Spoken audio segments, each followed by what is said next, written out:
Hey y'all, today we're going to do the new left and the rise of the conservatives. Essentially, we're going to be looking at how the liberal consensus broke down, and you had the rise of the counterculture and the hippies and of the right conservatives. So we're going to go back a little bit and just kind of review. In 1960, the major issue is the Cold War. Kennedy claimed Eisenhower was soft on communism, wanted to increase the space race. Nixon promoted keeping prosperity going. And Kennedy supports the Reverend Dr. Martin Luther King Jr., and Democrats begin to kind of gain the support of African Americans. And so in 1960, Kennedy is going to win the election, not Nixon. And again, it was mostly because some people say it's because he looked good on TV, which is this switch to where TV becomes like a major thing. And what I want you to think about all during the 1950s and 60s is the idea of television. Kennedy could have gotten elected because of television.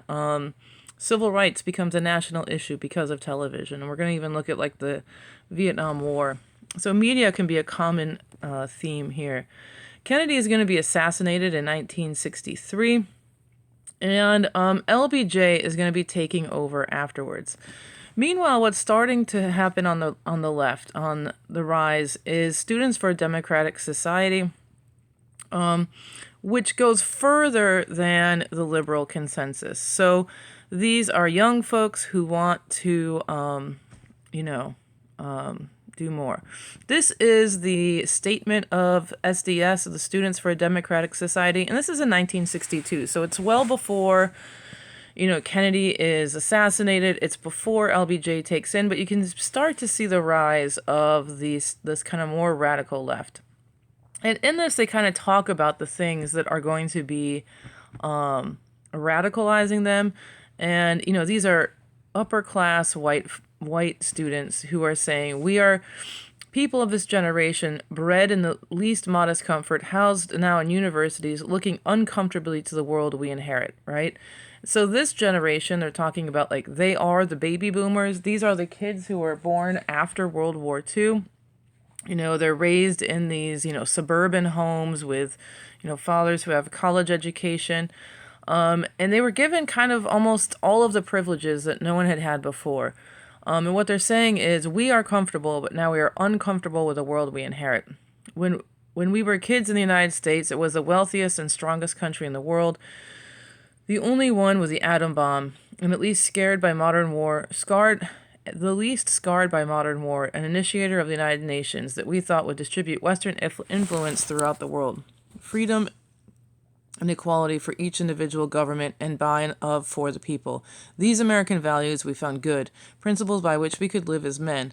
Many of us began maturing in complacency. So what they're saying is, while they're growing up, they believe that America is a force of democracy. They believe in this kind of post-Cold War, liberal consensus that the United States is a force of good.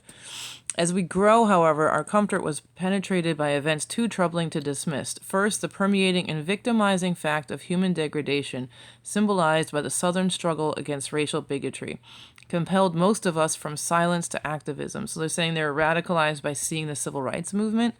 And second, the enclosing fact of the Cold War, symbolized by the presence of the bomb, brought awareness that we ourselves and our friends and millions of abstract others we know more directly because of our common peril might die at any time. We might deliberately ignore or avoid or fail to feel all the other human problems, but not these two. For these were too immediate and crushing in their impact, too challenging in the demand that we as individuals take the responsibility to encounter this resolution. So living with the bomb, right, living with this fear that they could die at any moment, and watching the civil rights movement are two of the things that these students are saying are the biggest impact on them, and are maybe starting to make them rethink the order of the United States, rethink our place in the world, and rethink, like, are we a force for good? So one of the things I really want to also talk about, which is going to be, they wrote that in 1962 before the Vietnam War escalated. But what is going to kind of escalate this sort of feeling is the draft, right? The draft is involuntary, and this is going to happen after the Gulf of Tonkin resolution. Remember that LBJ is going to escalate the war. It's basically based on your birthday. So they would draw up the birthday, like, let me see. Here we go, screen right. So if I was born, let's see where my birthday is. Where would I be on this? December 6th. Oh, I would have been number 10. I would have definitely been going.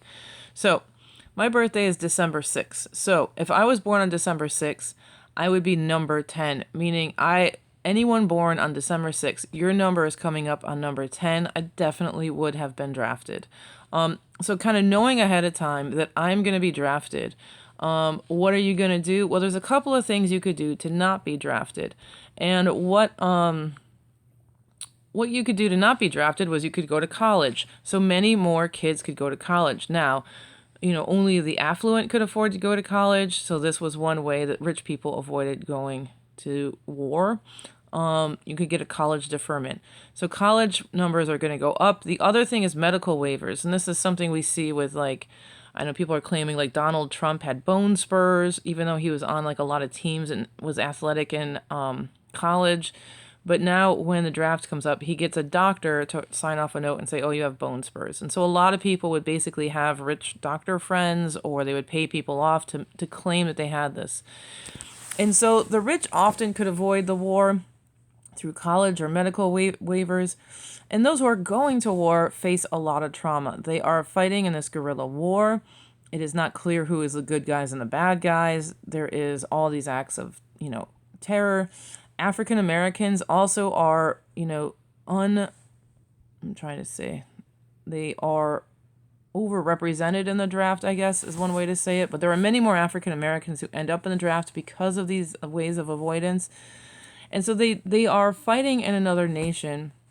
They're facing discrimination at home. They're facing discrimination in the war.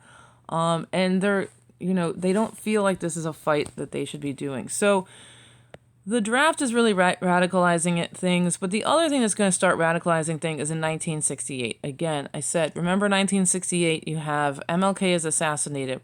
And we're also going to have the Tet Offensive, which is where we have the U.S. is telling the American people, we're constantly winning the war. This is in 1968. We keep bombing the North. They're going to give up. We are on the verge of winning the war. Now, on this day, on New Year's, there was a peace. And all throughout South Vietnam, they are going to attack simultaneously throughout the South. It's kind of hard. So essentially what happens is, they wake up on New Year's Day. There's supposed to be a peace.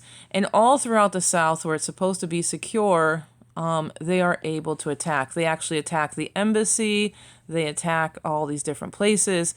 And so the U.S. wakes up and it's like, oh my God, this is a coordinated attack. And what's happening is the North is using Ho Chi Minh Trail to get into the South and essentially open up an attack. So the United States have been told that we are winning, but now there is this huge attack and it does not seem like this is a winnable war.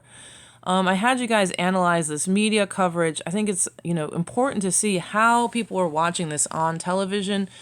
Now, if you ask the soldiers on the ground about this day, my dad was actually in Vietnam at this time, and he says, they were actually felt like they won this battle. They came out of nowhere.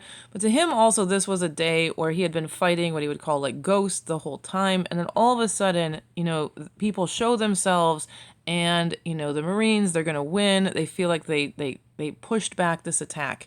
So the people who are on the ground, the soldiers, feel like they won this battle. They came out of nowhere, but they got pushed back. And it was a costly battle for the VC. But when you watch it on television, which I don't think I can show it to you on here, it feels like a loss. So even though it was a win as a battle, it was a loss on television coverage. And Walter Cronkite is the kind of head of the news at this point, and he's the most trusted man at television.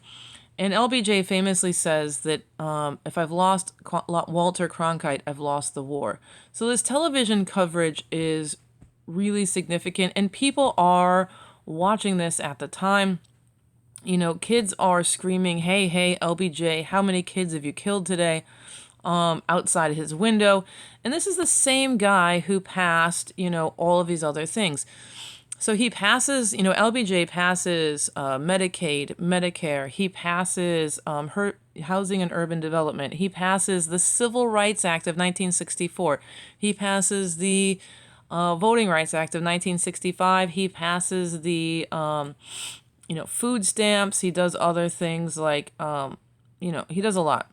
So the thing is, though, why do we not know about LBJ? Why is he kind of gone in history? So this is, U.S. urban needs, and he is, this is like his wife, I guess, and he is neglecting her for essentially, for lack of a better words, the horror of Vietnam War. And so he's turning his back on the United States' domestic needs for the war. And this is really the tragedy of LBJ. So you have a guy who tried to do a lot, but is getting kind of no, all people see is his failures in the Vietnam War, which is probably fair. So you have liberal students who hate LBJ because of the Vietnam War, who are screaming outside of his window, "How many kids did you kill today?" He is, Vietnam looks like an utter failure. You have, things falling apart with, the Watts riots and these other things.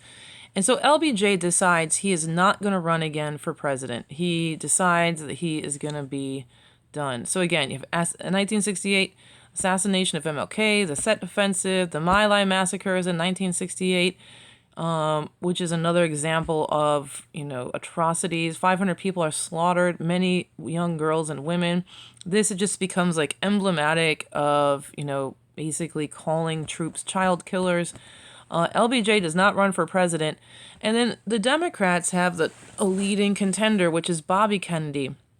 Bobby is JFK's brother, and he is assassinated as well. So in 1968, the Democrats are falling apart. LBJ doesn't run. Their top runner is assassinated. And then in 1968, they nominate Humphrey, who is a pro-war candidate. And at this convention of the Democratic Convention, there is protest from the left who believe that, the Democrats should not nominate this guy because he is too conservative. He is too pro-war. And so in the Democratic Convention, police are dragging protesters out, and it becomes an issue. Nixon is going to rise up in 1968, and he appeals to what is called the silent majority, right? The silent majority is the people who are not protesting. So these guys are loud, they are out there, right? These are the people we see on the news, right? These guys here. He's not appealing to these guys. He's not appealing to the hippies. He's appealing to these guys. He's appealing to the law and order, right? And so what he says with, in this idea is that he's going to appeal to law and order, and he's going to appeal to what he calls the great silent majority. And this term has been coming back again today, and with Trump, people are calling themselves the silent majority. And so what they're saying is these are the folks who are, right, law-abiding citizens who are sitting back, and they are not going to take it anymore. And so Nixon appeals to the silent majority, appeals to law and order, and he is also going to appeal to peace with honor. He's going to continue the war until the United States can get out of it with honor. So Nixon wins in 1968. Humphrey just kind of goes down. What you're also going to notice is that the South, this is when the South starts to turn. In 1968, the South is turning red, right? But not only red, they are voting for Wallace. Wallace is a segregationist candidate. And so the South is moving away from the Democratic Party because they just voted for all the Civil Rights Act and these other things. They formed their own American Independent Party with Wallace, segregation now, segregation forever. And this is the beginning of the turn of the South from the Democrats to the Republican Party. Nixon has what he calls the Southern Strategy, which is to appeal to Southern segregationists during this time. So the South is moving away from the Democratic Party. And at the same time, you have the rise of the new left. You have this kind of cultural thing that is happening. We're going to kind of go over this in class. But in 1964, this is the Beatles. They're cute. They want to hold your hand. But then in 1967, the Beatles are going to be like, Strawberry Fields Forever and crazy.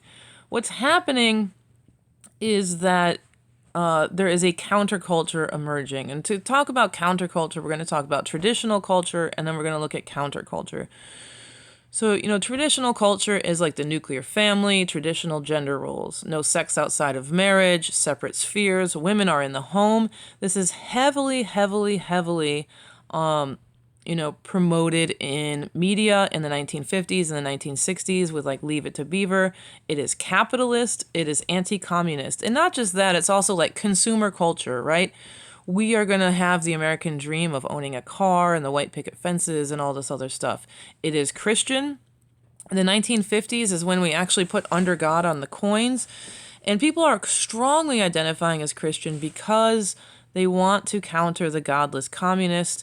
And the American dream is a commercial dream. It is a house, a job, and the family. Now, that is kind of the square culture, the traditional culture. But then we're going to create what is the counterculture, what is hip, right? And this kind of begins in the 1950s with like the beatniks and some other things. But this counterculture, if you have traditional family, they're going to have free love, right? Just kind of like, free love. No commitment. This is a big thing. They're going to challenge the gender roles. They're going to have long hair on men and pants on women. A lot of feminists, though, say that men didn't really challenge the gender roles as much as they would have liked. And that within some of these leftist communities, they still kind of expected women to be at home cooking the food. But they are going to challenge gender roles. They are going to promote communism. Some of these folks are going to live in communes, like farms in the middle of nowhere. And they promote communism as an ideology. So in the Vietnam War, they actually think, Ho Chi Minh is a great guy. Communism is a great idea, right? They're also going to have like Eastern philosophy. If square culture is Christian, they're going to be like Buddhist or Hindu or yoga. You're going to see this like with the Beatles. They go off and they like learn like the sitar. And their kind of ideas like, we're not going to go for the American dream. We're going to tune in, turn on, drop out, man, right? Like drug culture. They want to do experience. They want to wander the earth. So this is square, man, right? They don't want any of this, man. They want all of this. So this is what's developing and especially takes off after 1968 as the war goes to the Tet Offensive, as things are kind of like breaking down, as, we have the assassination of MLK, as we have these riots and everywhere else. People are just basically leaving traditional culture behind and going to the counterculture. So 1967 is the beginning of the hippie movement. Well, it's not the beginning, but it's a highlight of it. It's called the Summer of Love. 100,000 people moved to San Francisco of Haight-Ashbury to hang out. You have the rise of black nationalism. Get out of the ghetto, get out of Latin America, get out of Asia. They see a connection between all of these oppressions, the oppression of the Vietnam War, the oppression in, inner cities. And so the Black Panthers see themselves as a unifying anti-capitalist, communist, black nationalist group. James Brown, right? You have a kind of cultural aspect of like Black Power. James Brown is going to be, and funk soul is going to be really, really popular. I wish I could show this to you, but for some reason it doesn't let me show it to you on this. You're going to have Woodstock, right? Where people are going to be wearing like, long hair. It looks like they got their clothes out of the trash. They are not looking at like, consumer culture. They're dropping out. They're taking drugs. And this is, the big thing for them. Along with Black Power, there's going to be other movements that are going to be happening. One of them is, they either called it like Brown Power or Chicano Power. And one of them is going to be led by Cesar Chavez, who is going to, with Dolores Huerta, who co-founded the National Farm Workers. They are more moderate, right? And they are trying to just get like economic equal opportunity and better wages. The other thing is going to be in 1968, there's a student walkout because they do not feel like their history is being taught in schools. Students walk out in 1968 in LA. And so we have the rising movement. In Native Americans, you have also what they call Red Power or the American Indian Movement, AIM. There's a lot of poverty on reservations. But what's rising is this like cultural pride. The last time we took a look at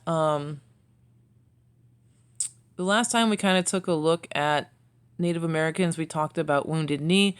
And these folks in 1973 are going to go into the town of Wounded Knee. They are going to occupy it. And they basically demand the resignation of the president of the Sioux. They go after the... they want to reorganize the Bureau of Land Management. And anyway, these folks are going to arm themselves. They're going to occupy this whole town. And they're trying to get back their also Black Hills from these like broken treaties. So the American Indian movement is on the rise. You also have the shot glass heard around the world, the Stonewall riots. The gay rights movement is going to start to stand up. And all of these, right? These guys, these are not nonviolent movements. These guys are using guns to take over towns. These guys are rioting against the police who are trying to arrest them for being gay. And all of these things. So Stonewall riots and the American Indian movement are increasingly becoming more militant. And gay rights, also has a cultural aspect. People are, in the early 1960s, you have folks here, right, who are asking to be, integrated into the army, right? And they're like, look, we're just like you. Please, allow us to be into the army. But then by 1968, you have like Marsha P. Johnson and gay pride and just being like, we're not going to hide who we are. These people actually both become friends later on. It's great. Anyway, so everything is becoming radicalized. People are not trying to assimilate into, the culture. They are trying to push it forward. They are kind of having all this pride, gay pride, black pride, all of these things. So we're moving into the 70s, and the 70s sucked, right? We're going to have Nixon, who appealed to the silent majority. You have the rise of this sort of cultural left, and he is going to say to the kind of conservatives, he starts to organize the conservatives or the right. What he's going to do is a Southern strategy to oppose forced integration like busing. He's going to have a war on drugs. He's going to paint the Democrats as radicals. He's going to emphasize patriotism, and he's going to emphasize peace with honor. And so under Nixon, right, this is during Nixon, he does de-escalate the number of troops in Vietnam. He does stick to that. And he does what he's called Vietnamization. And what he wants to do with that is if we are decreasing American troops, who are we going to increase? Is the Vietnamese troops, right?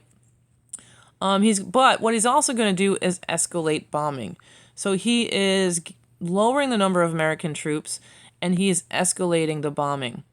Now, while he is doing this, Daniel Ellsberg is going to essentially, there was a secret history of the Vietnam War called the Pentagon Papers.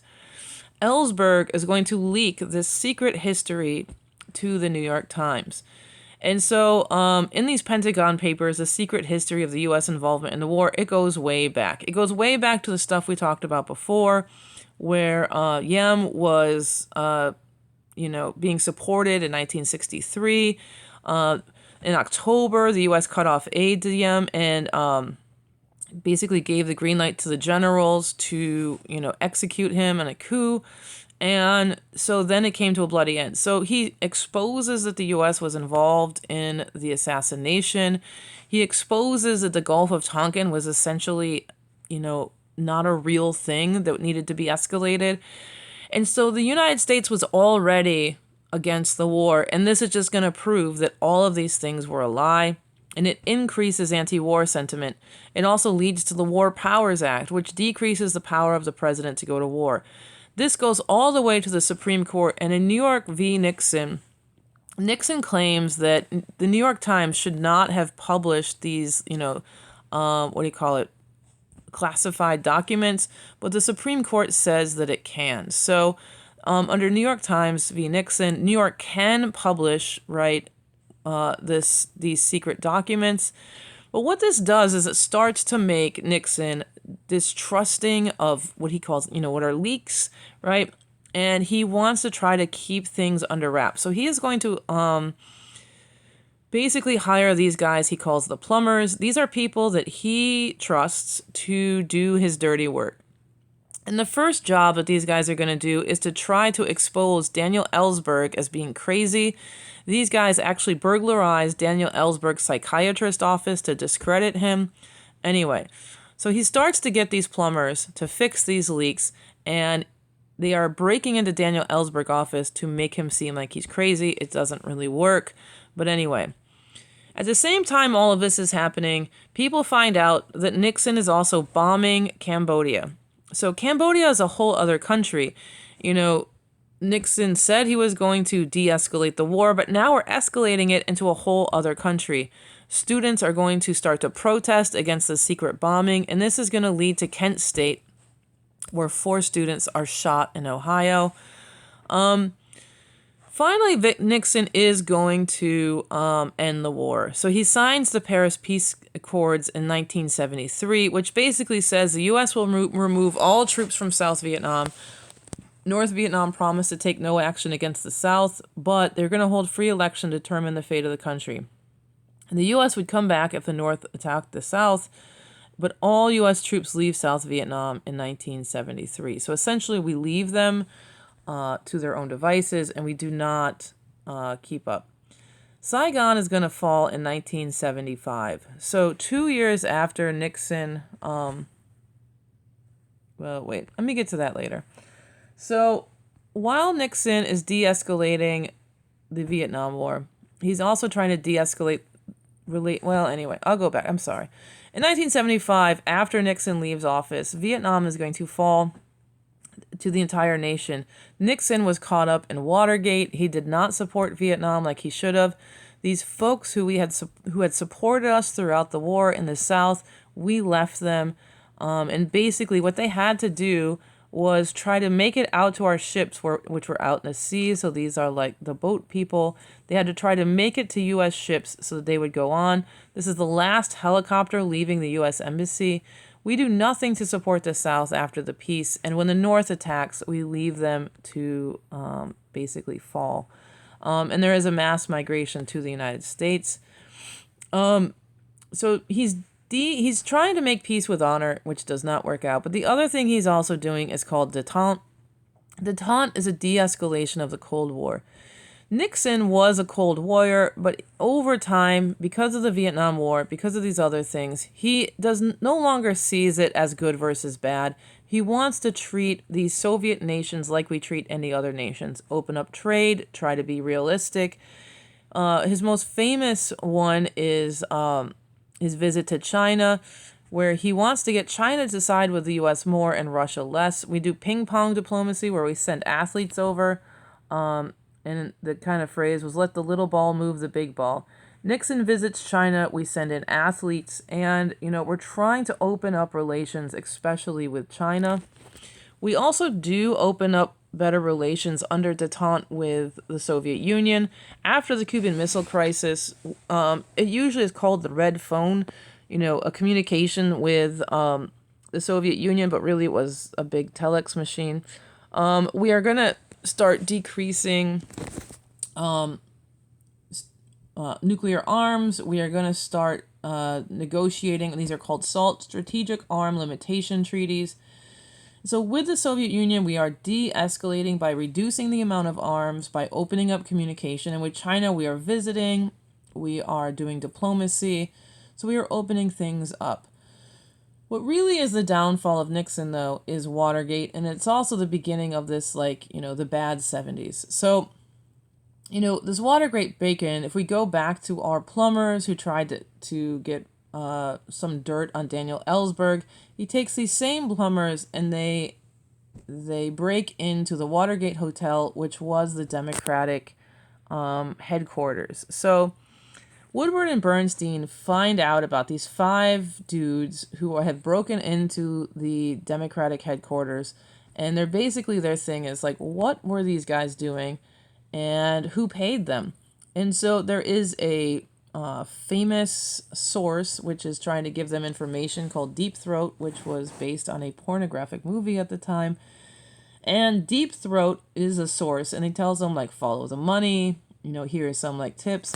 And so what they find out is that Creep, this is an honest-to-God thing, and I don't know why he did it. It's like Creep, C-R-E-E-P, the committee to re-elect the president, right, has a secret fund for political espionage. Literally, its name is Creep, and it's the committee that paid these dudes to break into the hotel. So Creep, the committee to re-elect the president, paid the plumbers to break into the Watergate. Now, they find out that this guy Mitchell, right, is implicated. They clearly know that this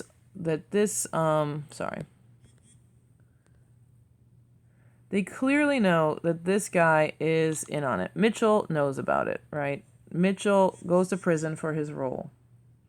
And they know that he is. And so they know that Creep is involved. Well, the big question is, did Nixon know about this? Or did Mitchell kind of like work on his own?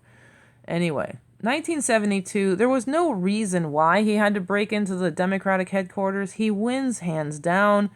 It wasn't even needed. But the investigation continues, and there is a prosecutor. He calls it a third-rate burglary.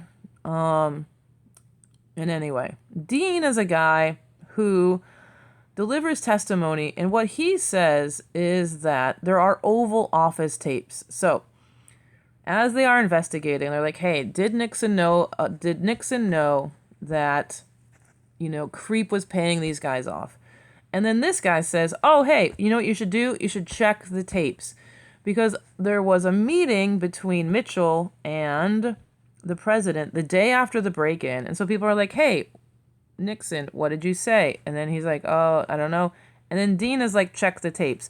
Nixon had secretly installed Oval Office tapes, and he recorded everything. So the next question is, they are like, "Okay, Nixon, give us the tapes." So Nixon gave them the tapes with an 18.5-minute gap. So, he's like, "All right, here's the tapes." And there's an 18.5-minute gap when he was talking to Mitchell.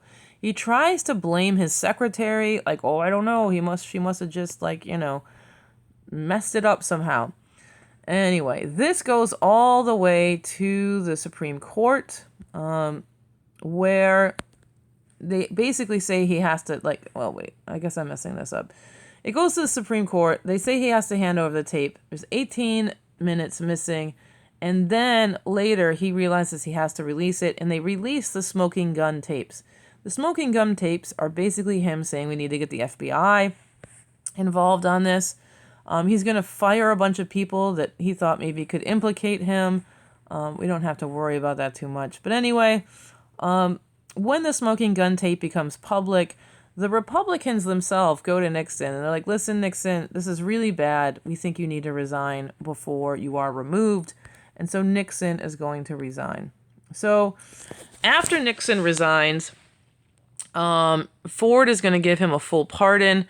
There's going to be an award-winning movie about, the exposure of this. But anyway, General Ford is not seen as a great president. He kind of holds it until the next election, and he is going to lose.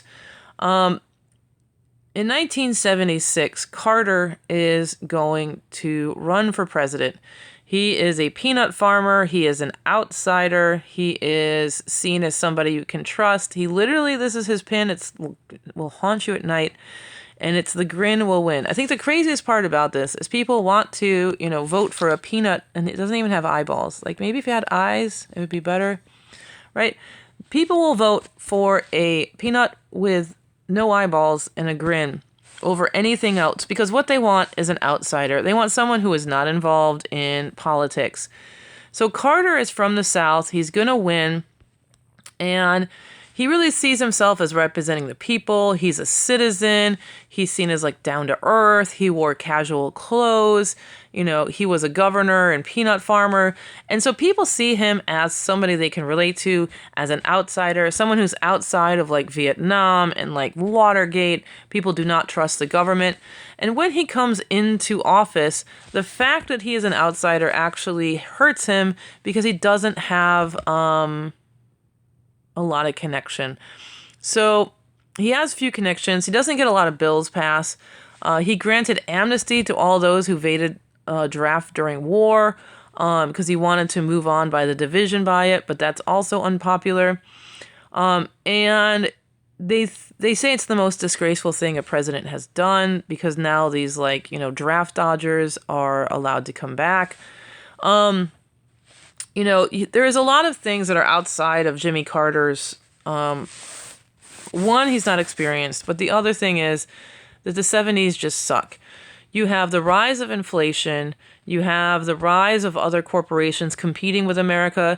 So, after World War II, Japan was down, Germany was down. But now over the years, they're now competing with American industry. There are rising prices. There is inflation. But you also have the Rust Belt. Where there used to be manufacturing and good jobs, these places are going down, right? People are now moving to the South and the West. You can think about air conditioning too, because there's more jobs down there. So there's a Rust Belt that's developing. There is a decreasing in manufacturing. There is also an energy crisis. OPEC is going to stop importing oil after the Israeli war, the Yom Kippur War. And there's also a bad winter. There's a shortage of oil. There is an energy crisis. His response to all of this is essentially asking Americans to conserve. And he wants to increase taxes on oil. He puts up solar panels in the United States. But essentially what he does is he says that, this is a crisis of consciousness. It's your fault. You need to conserve. You need to kind of reduce what you're doing. You need to work hard to do this. And so he saps the nation's confidence. He blames it on the people. His foreign policy is also going down. He signed some nuclear limitation treaties. Vietnam is already lost, but the Khmer Rouge is going to have a genocide, killing 1.5 million people in Cambodia. The U.S. does nothing. South Vietnam fell to communism. People are leaving under this time. And this is like American malaise. We see ourselves as a decline of America.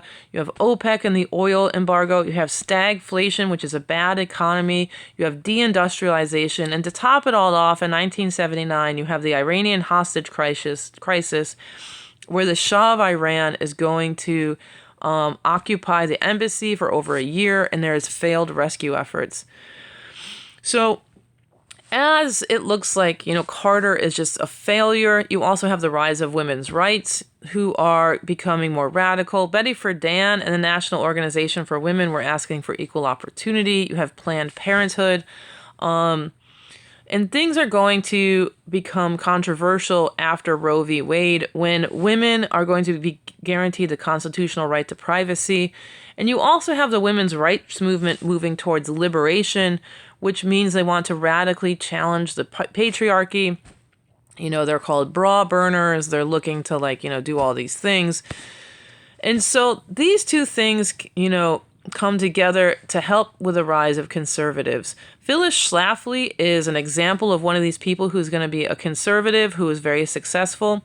The Equal Rights Amendment was almost passed, and the Equal Rights Amendment just basically said equality of rights under the law shall not be denied by any state on account of sex. So it's protecting women just like the 14th Amendment. Now, Phyllis Schlafly here is a conservative, and she says we need to stop ERA. We need to stop taking our privileges. She is like, women are the most privileged people on earth. These feminists want to take our privileges away. She's going to make bread. She's going to go to state houses, and she's going to bravely stop the ERA. She is like an anti-feminist. She gets Congress at state levels to stop the ERA. So there is no equal rights amendment on the book. It was almost passed, and she successfully stops it. And this is seen as a success for conservatives. And she's kind of a precursor to Ronald Reagan. And Ronald Reagan is really going to rise up in 1980, and he's going to say there is a new day for America. He's going to channel anger of mainstream white America against minorities, immigrants, feminists, taxes, affirmative action, and big government. When he rises up in his ads, he says, we're going to go back to what we were. We're going to be strongly anti-communist. We are still going to be the force for good. And what he famously says is government is not the solution to our problems. Government is the problem. And so people like this. They like to hear the idea that it's not their fault the government's going down the toilet, that it is the government that has failed. And his idea about this is that we're going to have a strong Cold War again. We are also going to reduce taxes and reduce government because that's the only way to do it. He is an actor. He played a lot of like Americana roles, right? And people see in him what they like about America. And he is going to bring together the evangelicals and the fiscal conservatives and the strong anti-communists into the Republican Party and kind of rework it into what is the Reagan Party. All right, guys, that was a lot. I'm sorry it's so long. I'll talk to you guys later.